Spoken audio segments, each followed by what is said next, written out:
time zone are you in, Amadan?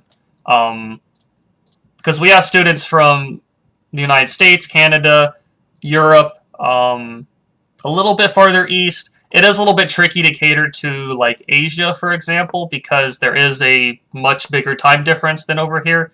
Um, your GMT, yeah, we have students from Europe too. The lessons start at about 9 a.m. Pacific time, which I believe translates to like 6 p.m. GMT or something like that. Pretty close to that. We're gonna go Queen C7 just to hit the pawn. And you also, aside from even the live lessons, you do get video recordings of each lesson as well. So you are guaranteed to, at the very least, you have a video recording of what you are, if you miss the lesson during the day. So even if you can't attend live, you're still getting a video recording, no matter what. All right, I think we're just doing queen takes e5. Check. Yeah, I don't see why not. He has to play like 92 or bishop e3. Okay, 92. He might play bishop f4. Let's just go d5. If he plays bishop f4, we're grabbing the b2 pawn. Let's see. What did exploding say? I did miss that. What if you're an unrated player? We have a placement exam, actually, if you're not sure which group you would fall into.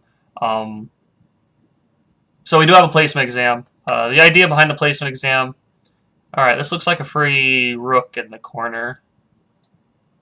I don't think I'm getting my queen trapped. Queen takes, attacking the knight, and then I just back out. I think I'm okay. There's no tactics. So we do have a placement exam, and we can also use online ratings to a degree. They are sometimes inflated, but we do have a placement exam. Depending on how you do on the exam, we would recommend a certain section for you to be in. So if you do really well on the exam, maybe we recommend you to be in a higher section. If you don't do as great, then we'll recommend you to be in the 900 or 1200 section. So even if you're unrated, we can still cater to you for sure.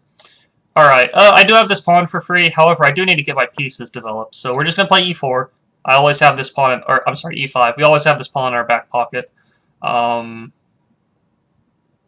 He's not threatening to trap me yet. This pawn is still capturable. I guess we'll just grab it now, though. Outstanding opening play? Yeah, unfortunately he made some mistakes here for sure. Alright, we'll just go knight f6. This queen is not going to get trapped by any means. Knight g3. He wants to develop. Don't really want to let him do that too easily. Let's just go bishop to b4. Just trade some stuff off, I guess. Yeah. White is gambiting the game. He is definitely gambiting the game. Let's just go... Let's take and then play queen a5. Hitting the knight. Get castled next move. We're up a full rook. So that's pretty good. He's going to sacrifice 3 rooks. That would be a sacrifice for the ages right there. Alright, get castled. Play bishop e6. Let's just go knight d4, actually. Why not? Knight d4. Threatening the bishop.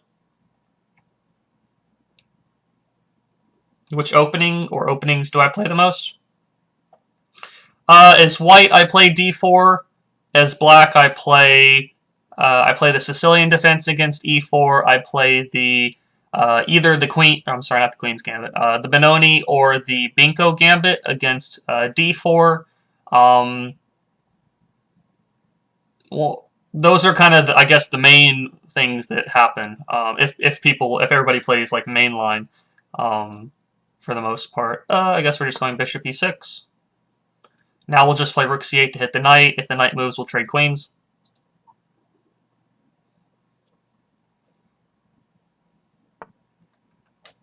And we're still playing rook c8.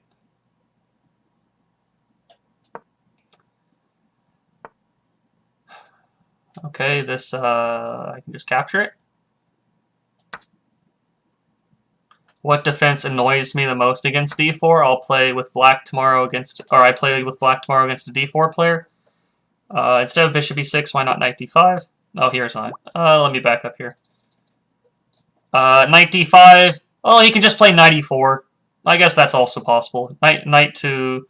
Let me put it on the analyze board here. Alright, we'll fast forward to that point. If knight d5, he plays knight e4 and the queen's guarded. That's also... Pretty much almost anything I do here is going to just result in a win. Knight d5 doesn't win material, if that's what you're trying to say, though. He plays here and just guards his queen. But that could have allowed me to trade queens. Whatever I do here, he really is in some trouble. Okay, we'll start from the beginning, though. E5 already, not really, pretty much overextending the pawn for the most part. And notice how I kind of pick it up pretty soon. I guess he just has to play like bishop f4, but even here, I could even play kind of weird stuff like f6 if I wanted to, based on the pin. Anyway, so knight takes, queen takes, knight e2, d5, bishop f4, pick up another pawn, pick up a rook, so I'm up a pawn and a rook. And now it's, I mean, as long as I don't make a big blunder, I should win the game with not too much trouble. I played bishop e6, rook d1, rook c8, to just pick up the rook, and then pick up the knight. It's pretty much over at this point. He has to watch out for queen takes knight on c3. Yeah, so that's what he had to watch out for. I wish that tactics like if this bishop and knight weren't here, if they were somewhere else, I mean, I could do stuff like this and win a piece that way. But unfortunately, he actually has pieces on the board that stop that. All right, so what are we at now? We are archive.